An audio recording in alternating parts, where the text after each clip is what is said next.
Okay, good morning, good morning. Welcome back. Hope we had a good weekend. I talked a little bit about the tests and the grading, but not everybody was here, so I'll just say it now, and it's on the video if you miss any of the details.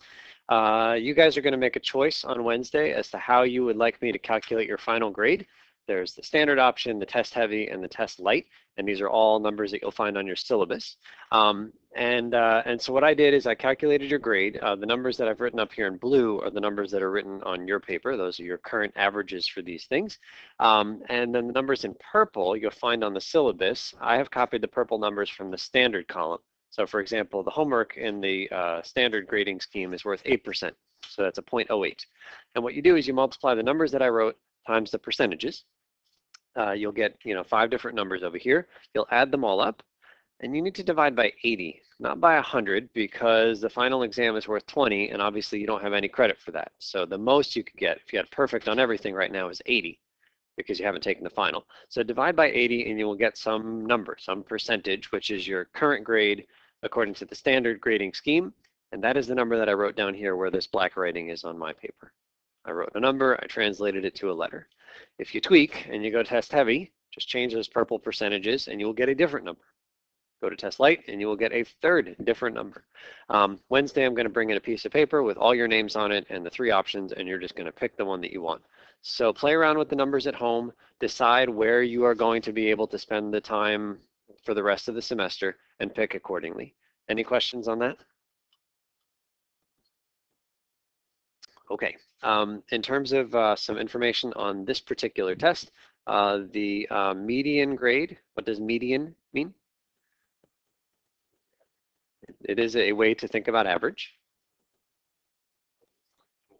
It's the middle if everybody's lined up. From low to high, the person in the middle got a 78 on this test. So if you got above 78, you were in the top half of the class. Below 78, bottom half of the class. The high grades, normally I just give a single high grade, but there were 3 that were right next to each other. 96, 97, and 98 were the 3 high grades in this class. All right, so next thing I wanted to look at, do you guys remember the equation of a line game that we talked about? Okay, we have a new high score. In this class, it is 15,500, which unless you remember the scores from before, it's not really clear how incredible that score is. But I think that our high score before was at stage 7, meaning you've successfully found the equations of 6 lines. And I think our best score was was it about 4,000 or 5,000? That's the number that's in my head. So this 15,000 is off the charts. It's way better than anything I've done. I'm motivated at lunch today. I'm going to try to beat this. So anyway, somebody in this room got this thing. Regardless of whether or not you can beat that, if you play this game and send me a screenshot, I will give you a bonus homework score. So send it, and if you can beat that, then all the better. Okay, our look at the calendar. We just took our test. Currently, project number 4 is floating in the air. When is it due? On Friday. So project 4 is due Friday. I have them here if you didn't get one the other day. And then today we talk about power and polynomial functions.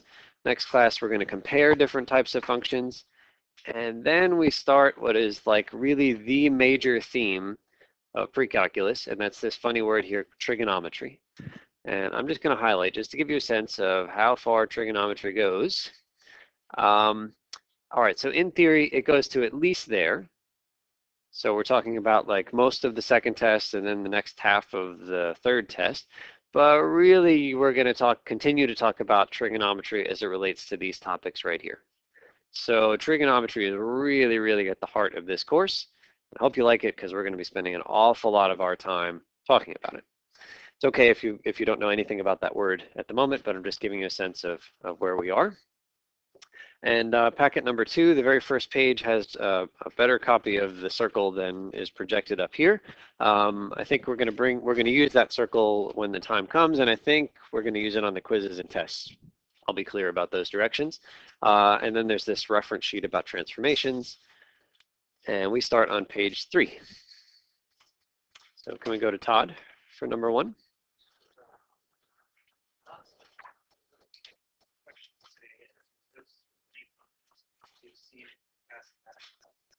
Start with a 2-minute review of quadratics. Steven.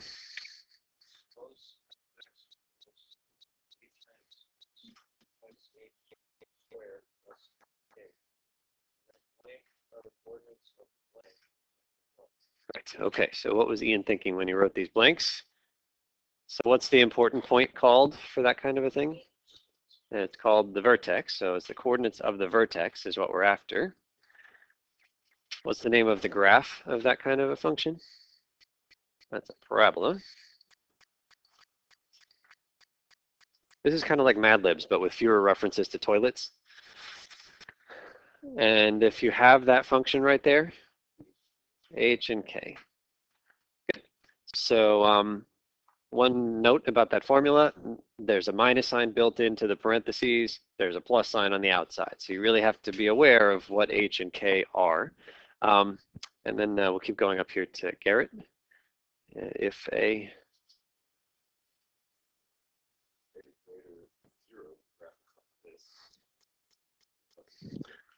okay, so happy or sad if a is bigger than 0? If a is bigger than 0, it's happy, and if a is less than 0, sad. Okay, and then we'll keep going here with Hillary. Now suppose.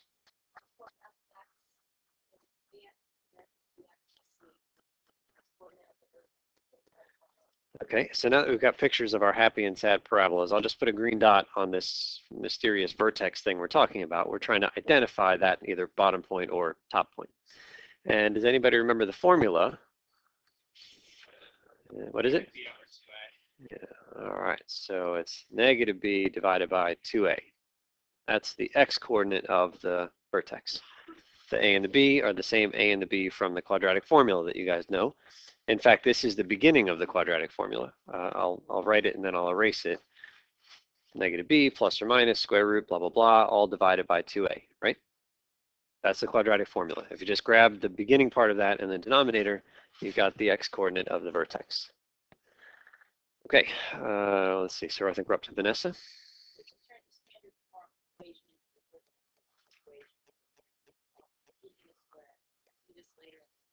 Okay, so to be clear, standard form is this one right here, and vertex form is that one up there. And depending on which equation you're looking at, you can get different information. So we'd like to be able to convert between one and the other, and we'll have this technique called completing the square way later in the semester. Okay, that's quadratics. Ernie, number 2. 66.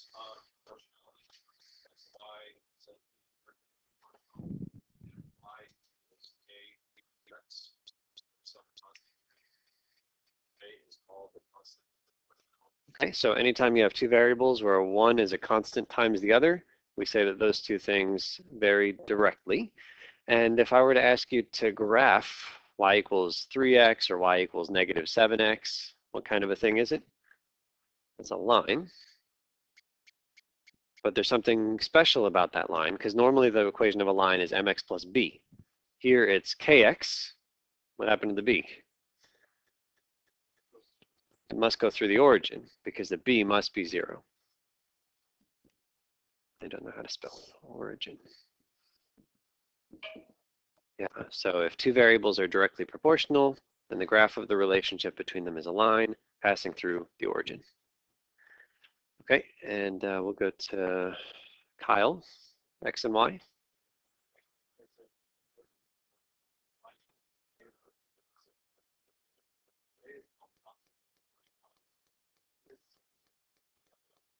Case. Okay, y equals k over x. I'm not expecting that all of us are familiar with the graph of say, y equals 1 over x. We'll see it later today. But does anybody know the name of the graph of that kind of a thing? What is it? That's a hyperbola. Thank you. It's okay if we haven't seen that word before. Kind of sounds like parabola. They are very much related. And we'll talk a tiny bit about them later today, and then a lot more in detail at the end of the semester. Okay, how about number 3, Vance?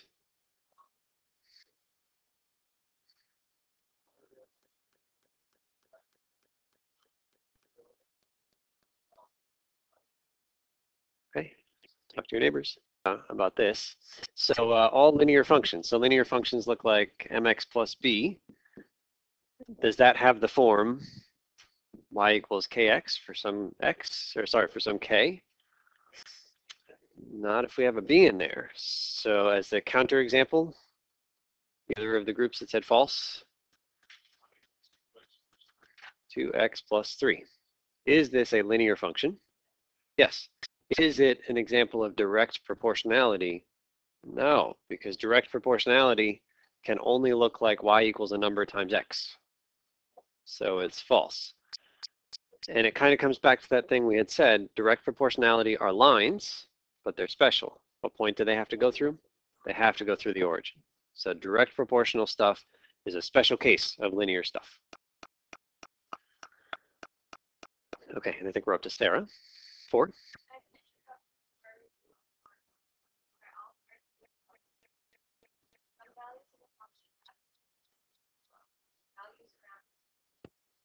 Okay, so you got a bunch of information, and then you've got parts A through D. See if you guys can work through those and take your time on these. All right, so could it be linear? Definitely no. We looked at differences. Could it be an exponential function? No, we looked at ratios. Also, why did I put over here, it can't be exponential because f of 0 is 0. I mean, f of 0 should be some number, right? Other than 0. Do exponential functions ever get to y equals 0? No, they never hit it. So automatically, as soon as you see a 0 in that bottom row, it can't be exponential. Could it be a polynomial? Maybe it's not linear, but it's a quadratic or cubic. Well, in that first project, you guys found all these differences. And eventually, for every polynomial, the differences all got to a constant. And that constant told you where you got to the constant told you the degree of the original polynomial. Well, you can do all these differences, and you'll see you don't ever get to a constant. It doesn't mean it's not a polynomial. Maybe if I gave you another 5 numbers, you'd have further you could go down this kind of triangle, and eventually it would be constant. But if it's going to be polynomial, the degree is bigger than or equal to 5 because you didn't even get there after doing 5 differences. So it turns out we can use a power function, and here's the new ax or a times b to the x. This is our new formula. It's not an exponential, it's a power function, k times x to the p. And so in order to figure out equations, first thing it says to do here is find f of 1. So on the one hand, how much is f of 1 from the table? It's 3. On the other hand, f of 1 is supposed to be k times 1 to the p. That's plugging into our new formula. But how much is 1 to any power? It's 1. So this tells me that k is 3. So if I tell you the y value when x is 1, it's a gift. That's k. Yeah, if we weren't given that, it'd be harder. It'll be harder, and we'll do a harder one on the next page. Yeah. So now that we know that k is 3, I guess I can rewrite. Let's see. So this becomes f of x is 3 times x to some power. And then we pick a different point. If you pick 0, what happens? Doesn't help. X is 0, y is automatically 0. It doesn't help. Well, this is a feature of power functions, that they go through 0, 0, right? It's automatic. You plug in 0, you're going to get 0. So let's pick a different one. You can pick any of them. I'm going to pick the nice point up there. What was the y value? It was 4. 24 was the y, and what was the x? That's 4. So that's the equation I need to solve. Do we take logs now? No, that 3 is in the way. Don't take logs yet, so we divide by 3. And you might be able to look at those numbers and just know what p is, because those numbers are kind of nice relative to each other, but even if they were messy, logs is a way that you can get that variable down in the front. So however you do it, end up with something like log 8 over log 4, which happens to be a nice number, 1.5. So what is it here? It's 3 times x to the 1.5.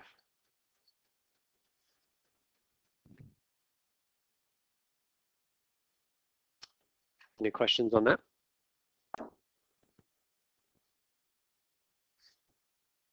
Okay, so on the next page, there's some answers, and then we'll go to 5, just our next definition. Richard?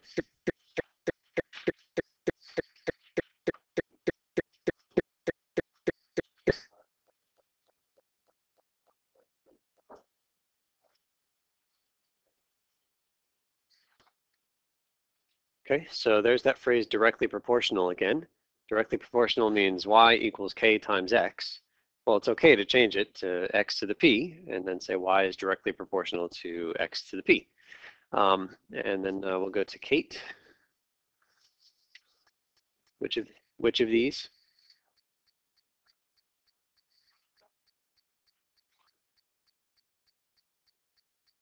Okay, can you guys in your groups work through these 5 examples? See if you can write them as k times x to the p. Okay, so we'll come back together. The first one is already written in standard power function form. The second one you have to translate a little bit. Dividing by 10, we'll write that as a 1/10. Square root, we'll write as a half power. What's wrong with part C? Exponential. Variable is upstairs. That's why it's exponential. Variable needs to be downstairs for it to be a power function. Okay. Gotta figure out where it is. 11, that constant function is a power function because it's 11 times x to the 0. So 11 is a power function. And then 17 over x to the 8th, how do you bring that x upstairs? Make a -8. So that's a power function.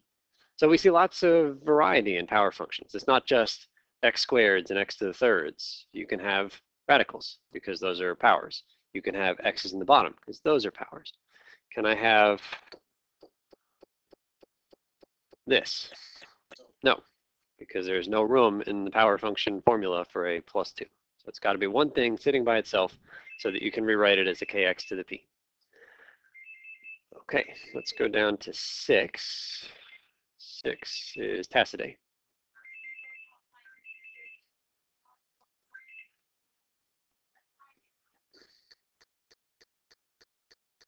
Okay, so let's try part A, 1, 2, and 5, 8. Okay, so again, we'll start with our basic k times x to the p. And we'll plug in the first point. What do we put on the left side of our equation? 2 equals k times 1 to the p. That's a gift. How much is k? K is 2. And so if it happens that you know the y value when x is 1, that's k. It's automatic. It's a gift. Garrett had pointed out that if we don't have x equals 1, it makes it harder. So we'll do the harder one in a minute. And then if we plug in the other form, or the other point, what's on the left-hand side? 8 equals k is now 2, x to the 5th. 5. Oh, sorry. 5 to the p. Thank you. I was wondering why we were taking 5th roots to solve the equation instead of taking logs. Okay, and then do we take logs? Divide by 2 first. 4 is 5 to the p. And then we take logs. Can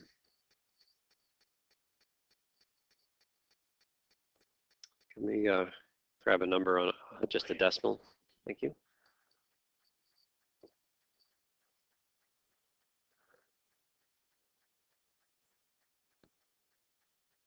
And so at the very end, make sure you actually write the final equation. F of x equals kx to the p. What's k? 2. What's x?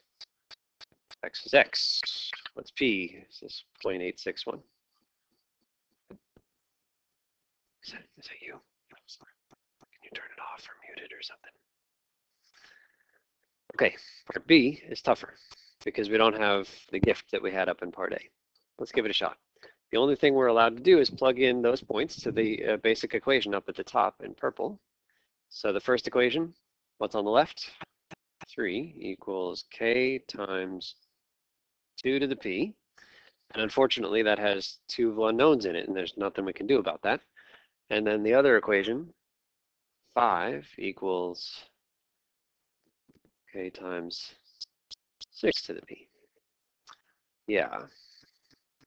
So I don't know if you guys remember, but when we tried to find exponential equations that hit 2 points, there is the standard, most useful, general way to solve systems of equations, and that's to do substitution. For example, you could solve the first equation for k and then plug it into the second equation. For exponential functions, there was a nifty little shortcut that just works because it was exponential and it gave you the answer a little bit faster. And the same shortcut is going to work here. We're just going to do the shortcut. But I don't want to take anything away from substitution. That is far more useful than this shortcut. But Melissa, what was your suggestion?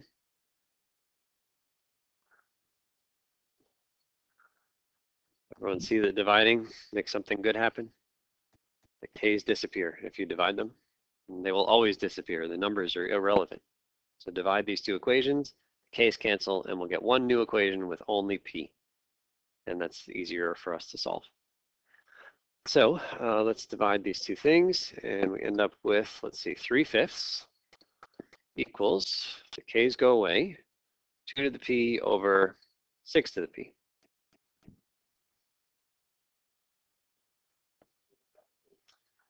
Yeah.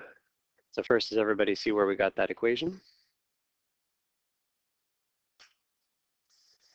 And having p's in two places is not as useful as having a single instance of the p. And so we mush them together into one fraction. 3/5 equals 2/6 to the p.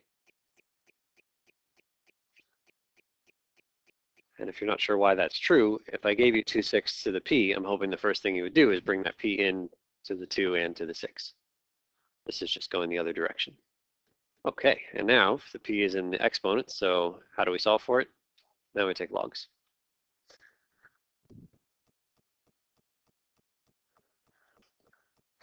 Okay, so we go log of 3/5 equals p log of, and then I'll reduce that to a third.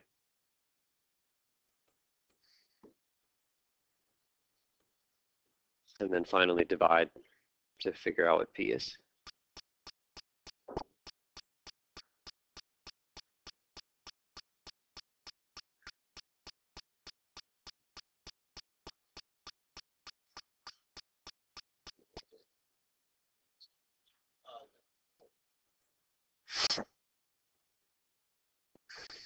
Okay, and can somebody type that in just so we can get a decimal? Thank you.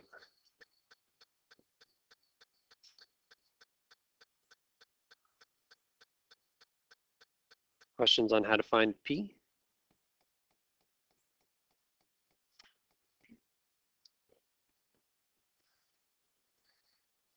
would have been a lot more work, but if you wanted to, you could have taken the log of both the x and the y values and solved them manually.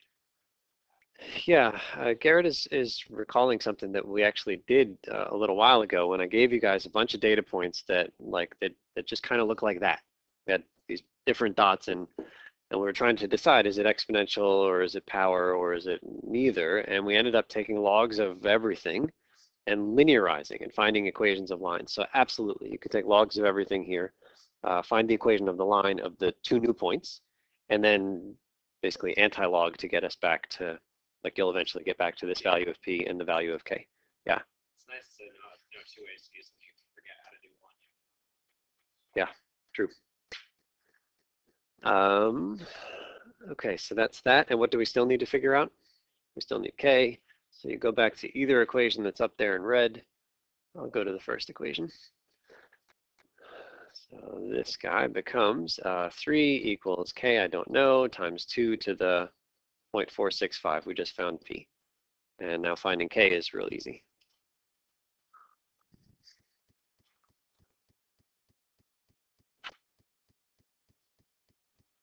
2 to the 0.465.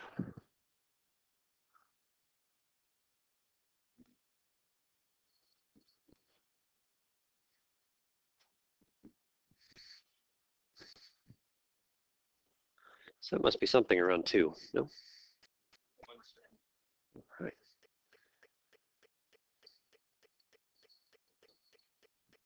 Nobody else is impressed by my skills in approximating that number? It's okay, I'm impressed with myself. You don't need to be. I guess so. Okay, so then again, don't forget to write the final answer. Kx to the p. K is 2.2, x is x, p was 0.465. That's the That's the formula for power functions. Just like mx plus b is the formula for lines.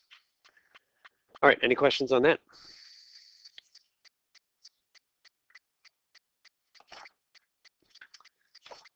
Okay, let's take a look at the next page, number 8, and I think we're back to Sam.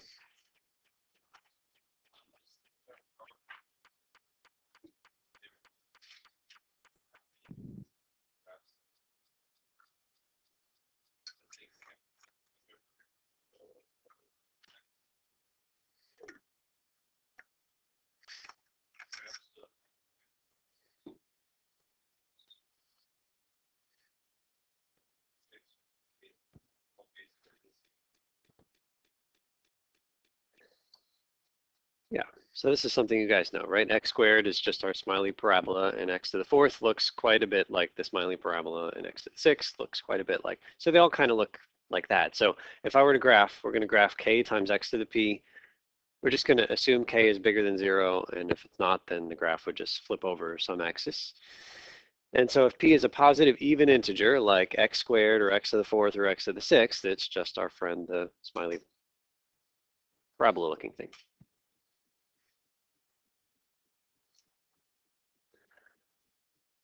If p is a positive odd integer, all right, so what's the smallest positive odd integer? 1. All right, that one's actually special. Ignore 1. Let's go to 3. X cubed, x to the 5th, x to the 7th. Do you know what they look like? Yeah. It's kind of curvy type thing. Starts there, goes up, and then continues up.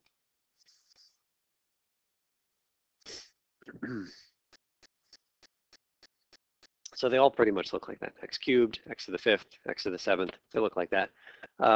X to the 1st looks weird because it's straight, right? And everything else is curvy. So that one's kind of special. But other than x to the 1st, they all look like this guy. Then we have the negative odd integers. So for example, x to what power? To the -1, x to the -3, x to the -5. Now what does x to the -1 mean? It means 1 over x to the +1, right? And 1 over x to the +3. Okay, so I don't expect you are as familiar with the graphs of these, but I'd like you to gain familiarity. And I will tell you that 1 over x is kind of a new standard looking graph that you guys will hopefully just kind of learn because you'll see it a bunch. Looks like that. It's got 2 different branches, which is weird, but maybe not so weird. What value of x is not allowed to go into the, you can't plug in 0, so there's nothing happening at 0, but then you can have things happen on either side, so it's not so weird that there's 2 different branches. And Tacite told us the name of this thing. This is called a hyperbola. We wrote that on the front. And they all pretty much look like that when it's x on the bottom to an odd power. And if we have a negative even integer, then maybe we're thinking of something like x to the -2 or x to the -4 or -6. So it's a 1 over x squared, 1 over x to the 4, 1 over x to the 6th. Again, what value of x is very bad? 0. So again, we're going to have 2 branches because you can plug in positives and negatives for x, but you can't plug in 0. But if all the things are squared or fourthed, then what happens when you take a number and square it? What kind of a number do you get? You always get a positive, right? So everything is going to be positive. All the y values will be positive. So you're not allowed to have something down there in the 3rd quadrant. It's got to be positive. So we've got the same branch in the 1st quadrant, but the one in the 3rd quadrant gets positive.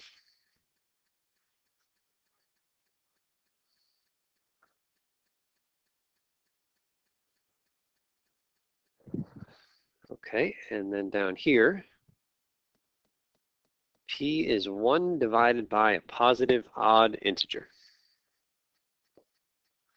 So it could be x to some power, 1 divided by a positive odd integer. X to the 1/3, x to the 1/5, x to the 1/7. Do you guys see the description I'm giving you? 1 divided by a positive odd. I've ignored x to the 1st because that one is a special case. X to the 1/3 really means what? the cube root of x. Next one is the fifth root of x. Can you guys draw in the air what the cube root of x looks like? Do we know what the cube root of x looks like?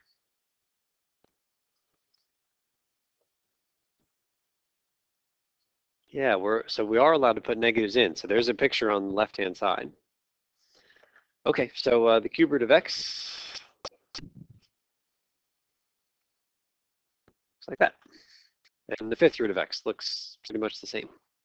Same with the seventh root of x.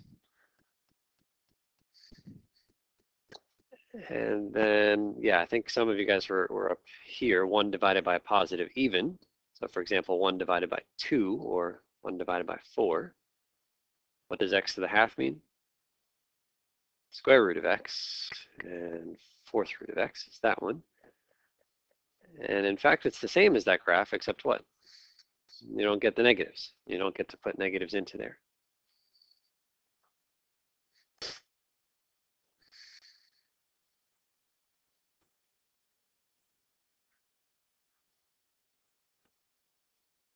Okay, so there's 6 different kinds of graphs up on the board.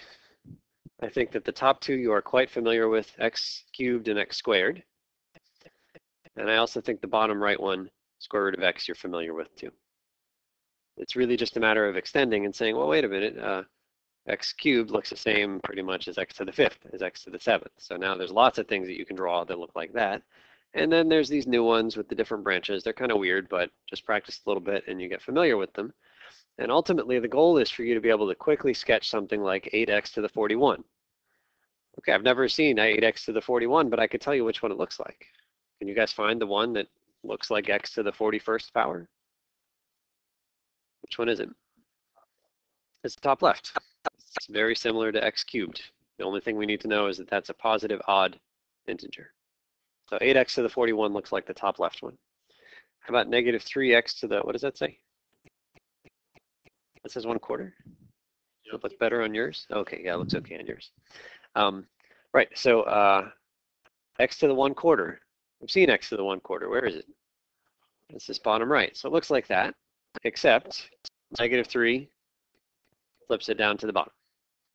And then finally, x to the negative 6.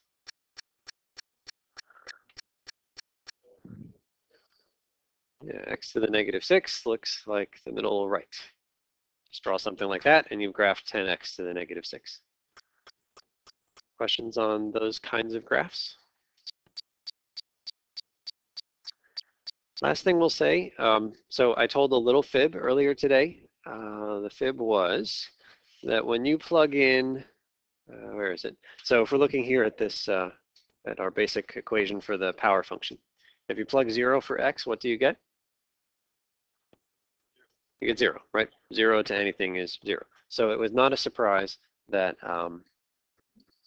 that 0, 0 was on the graph, and it didn't help you at all. You try plugging it in, and all the k's and p's disappear. You can't even use it.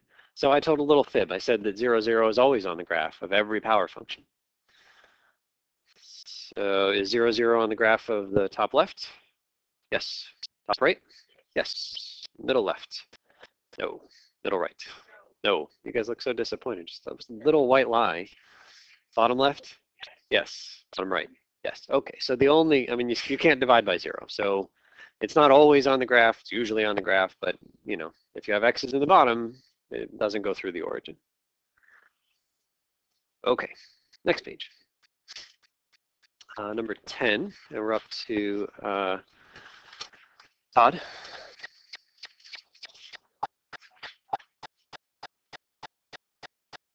Okay, so you don't need to read this gobbledygook, but this is our general way to talk about polynomials.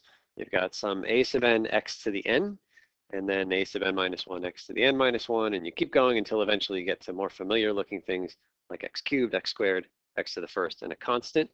And you know, don't be fooled. Like that 3 has nothing to do with this number sitting in the front. It's just a number sitting in front of x cubed. But the reason I don't do something like, so like normally we just do ax squared plus bx plus c, right? Like that's, like you've seen that written so many times. So why don't I just use a's, b's, and c's if all they mean is a number in front of x to a power? Yeah, like what if my polynomial is of degree 29? Can I do A times the first one and B times the second one? No, I'd run out of letters. And so because I don't know how many things I need, how many letters I need, I can't just use A and B and C. We have to make things look a little bit more complicated. So the subscript is just a numbering scheme, but it has nothing to do with the actual value. It's just some number touching x squared, some number touching x. So what are the A's called? Those are the coefficients.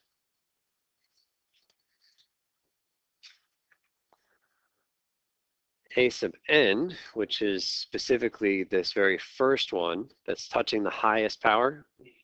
Thank you. That's the leading coefficient.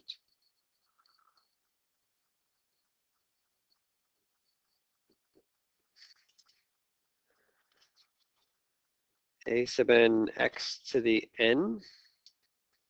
That's the leading term, the whole thing, including the x's. Those are terms, and so this is the leading term.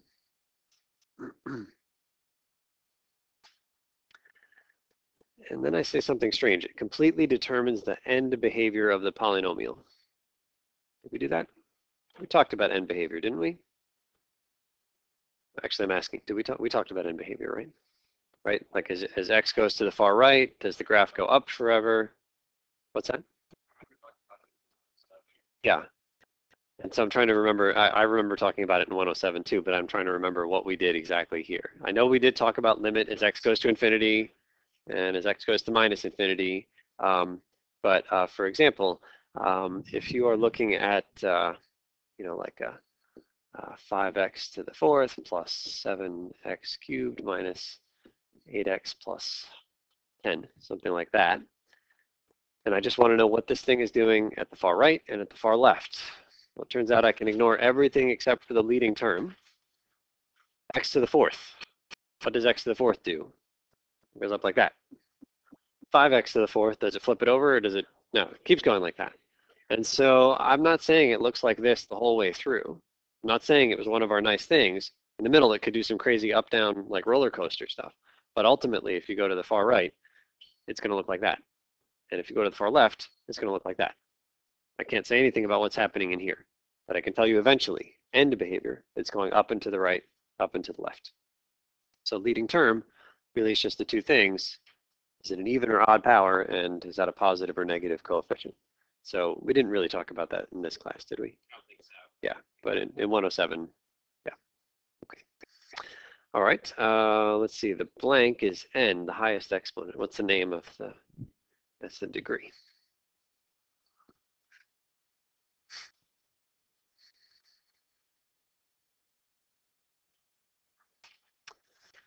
Okay, more fill in the blanks. Values of x for which f of x equals 0 are called. What are they called? What did you say? They are called zeros. Good. I'm also going to use the word root. I think one of them applies to like a function, and the other one applies to an equation, and they're slightly different. I can never remember that subtlety, so I'm going to use these words interchangeably. But anyway, I think zeros is the right word there. And there are, and I made a little typo there, you can cross off the word at. There are exactly how many zeros? Is it n minus 1? Is it n? Like if it's an x squared, how many zeros do you have? Don't we have two, right? If it's an x squared, you have two answers. Yeah. It's turning points that are n minus 1. That's right. That's right. Let's see. Okay, so there are exactly n of them. Whatever that highest power is, that's how many zeros you have. Now you got to be careful. If I give you this thing, what's the only value of x that makes that 0? 1. But what's the degree? It's 2. If you FOIL that out, you'll get an x squared. So did we lie? Kind of, but really, I mean, how many times does 1 appear as a 0? It appears twice. This is really x minus 1 and x minus 1. So naively, x equals 1 is 1, 0. X equals 1 is the other 0. So counting, what was there? There was a fancy word. What do you mean? I understand what you're saying, but that's the same thing.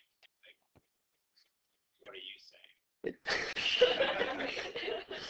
So what I'm saying is that I want us to be able to say that there are exactly n zeros. Whatever the highest power is, that's how many zeros there are. In order for us to be able to say that truthfully, we need to count numbers as being the same. We have to count them separately. So in practice, x equals 1 is the only zero. But if I don't want to change my theorem, I want it to just be the highest power, which means I have to allow us to count these separate. Do you remember the fancy word? Starts with an M for how many times a number is repeated? Multiplicity. Good. That was so this x equals 1 has a multiplicity of 2, as it appears twice. And then what about x squared plus 1 equals 0? It is moved up. Yeah, they're imaginaries. We don't hit the x-axis anymore. Parabola is moved up. How many zeros does this thing have? It has 2. It happens they both have I in them, but that's okay. If you accept what you were saying on the first one, doesn't that mean it fails the vertical line test? That vertical line is actually A vertical line test. 1 at x equals 1 and x equals 1. X equals 1 and x equals 1. You're counting those two separate. That's an interesting question. You guys remember the vertical line test? So if I'm looking at x minus 1 squared, so that's my parabola. Which way is x minus 1? Is x minus 1 squared? X squared plus 1 is up. X minus 1 squared it goes to the right one. Okay, so I'll draw my parabola out here. Okay, and so Garrett is saying, well, is it still a function? If a vertical line hits the thing twice, it's not a function. And Garrett is kind of calling me out. If I'm calling that two different appearances of the number 1, then it sure feels like it hits twice. But the vertical line test is just a visual example of the theorem that for any given x, there's exactly one answer y. Yeah. So the vertical line test is just a visual for that rule, and for any given x, we're still only getting one y. So if we plug in x equals 1, what do we get as the y value? We get 0. And that's the only number that we get, right? So it feels like, does that satisfy you? Yeah, that's really true. No, being a pain is, it's good. Let's get off my back, and Chris for saving me here. We'll get the, there you go. Well done. Yeah, good. Places where the graph changes from increasing to decreasing or vice versa, like at x equals 1 here, because it goes from decreasing to increasing. What is that called? That is a turning point.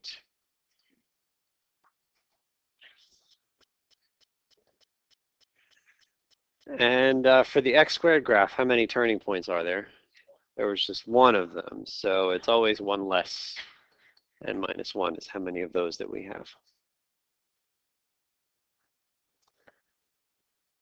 Okay, so lots of vocabulary. Hopefully a bunch of stuff that we've seen that we kind of remember from 107. All right, so half of you are looking at the clock right now, desperately hoping. Your desperation is not going to be rewarded. Let's take a look at the start of the next stuff. That's the homework assignment for next class. But let's move on to the bottom of this page. And I think we're up to Bryce, number 1.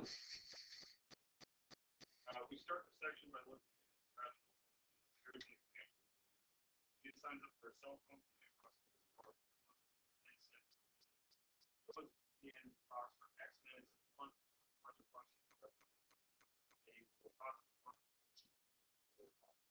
Okay, can you guys work in your groups and come up with 2 formulas? Okay, so let's come on back together. So I think we all got the cost function is 30 plus a 0.1x. The notation for like an average, like a cost per minute, I think is like the same thing as over there, but with a bar on top of it. Anybody confirm or deny, like in economics, have we seen anything like that? Yeah? I thought that was for Hi. Oh, yeah, we did put a, like if we had an a plus bi, we did put that line on top to represent the conjugate. You're right, that's one interpretation of the line on top. I might be wrong about that, but I think that's what the line means. And we take this and we cut it into how many pieces? X pieces. So that's the average cost per minute.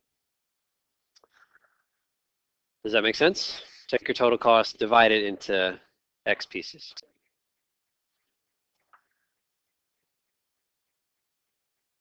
Okay, so let's go to the next page. Number 2, we're up to Melissa.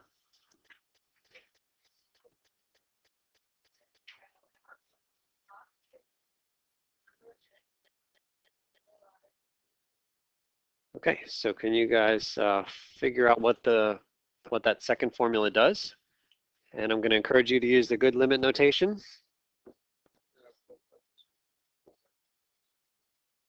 Okay, so if X is really large, meaning you're talking for a lot of minutes, then what happens to the cost per minute? What does it approach? So 1x or just 0.1? Just 0.1, right? If X is really big, so your $30 that you spend up front, okay, if you only talk for like 2 minutes, then that $30 is cut into 2 pieces. 15 bucks for the first minute, 15 bucks for the second minute, plus your 10 cents per minute. But if you talk for 1,000 minutes or 1,000,000 minutes, then that $30 is getting cut into 1,000 or 1,000,000 little pieces, little tiny things. It still costs you 10 cents for every minute that you talk.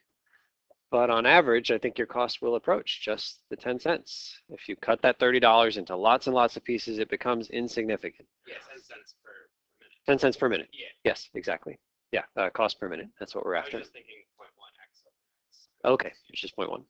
Yeah. Okay, so essentially it costs 10 cents a minute in the long run. But if you talk for very few minutes, then that's not so great. What does your cost per minute approach? And yeah, so let's suppose we talk for 2 minutes. So this is the number of minutes, and I want to know what my cost per minute is. So if you talk for 2 minutes, how much will it cost you total?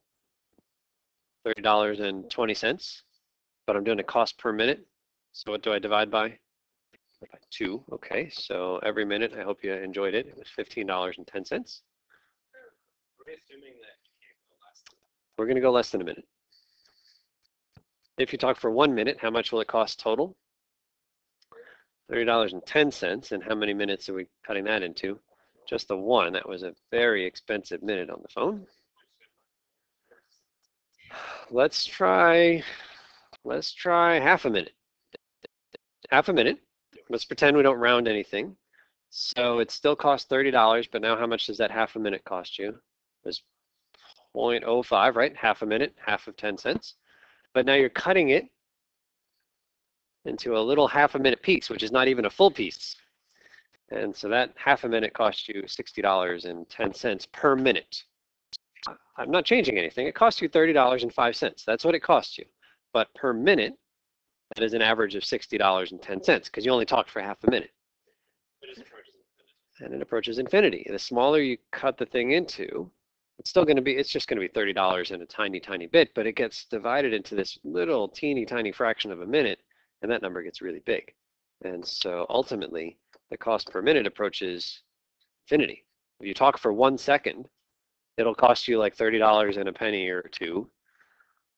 But on a minutely basis, that 1 second would cost you like $1,000, right?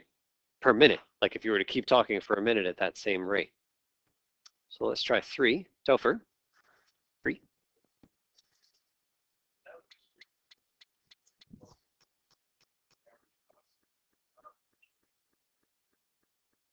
Okay, you guys have 2 pieces of information. I want you to try to incorporate those 2 facts in a graph.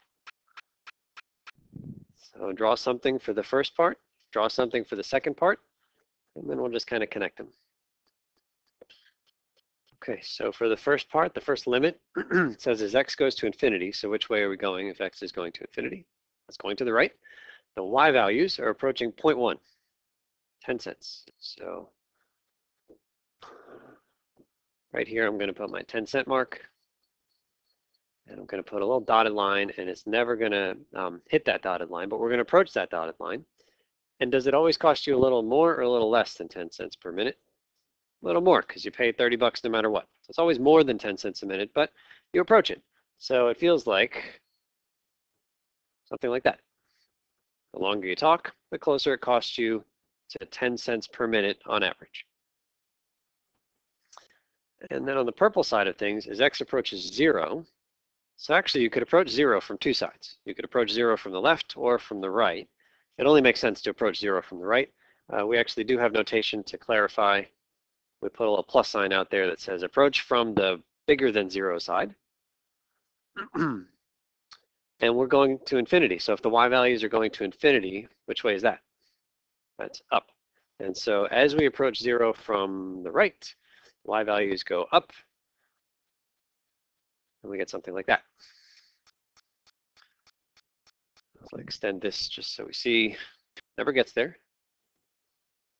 But the closer you are to talking to 0 minutes, the more expensive it is per minute. And in between, I don't know what it does. It could do something crazy. It turns out it doesn't do anything crazy. It just kind of smoothly does that. And the last thing for today, I will just show you this thing on Geometers Sketchpad.